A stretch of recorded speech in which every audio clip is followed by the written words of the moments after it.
Indian union Muslim ಲೀಗ್ನ Fatima ತಾಹಿಲಿಯಾ ಇತಿಹಾಸವನ್ನ ನಿರ್ಮಿಸಿದ್ದಾರೆ. ಅವರು ಪಕ್ಷದ ಮೊದಲ ಮಹಿಳಾ ಶಾಸಕರಾಗಿ ಆಯ್ಕೆಯಾಗಿದ್ದು, ಕೇರಳದ ಆಡಳಿತಾರೂಢ ಎಲ್ಡಿಎಫ್ನ ಸಂಯೋಜಕ ಟಿಪಿ ರಾಮಕೃಷ್ಣನ್ ಅವರನ್ನ ಪೆರಾಂಬ್ರಾ ಕ್ಷೇತ್ರದಿಂದ ಸೋಲಿಸಿ ಗಮನವನ್ನ ಸೆಳೆದಿದ್ದಾರೆ.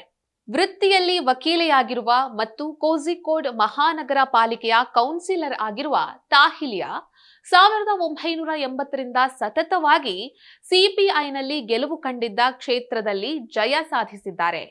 ಐಯುಎಂಎಲ್ನಿಂದ ಕಣಕ್ಕಿಳಿದಿರುವಂತಹ ಇಬ್ಬರು ಮಹಿಳಾ ಅಭ್ಯರ್ಥಿಗಳಲ್ಲಿ ಇವರು ಒಬ್ಬರಾಗಿದ್ರು.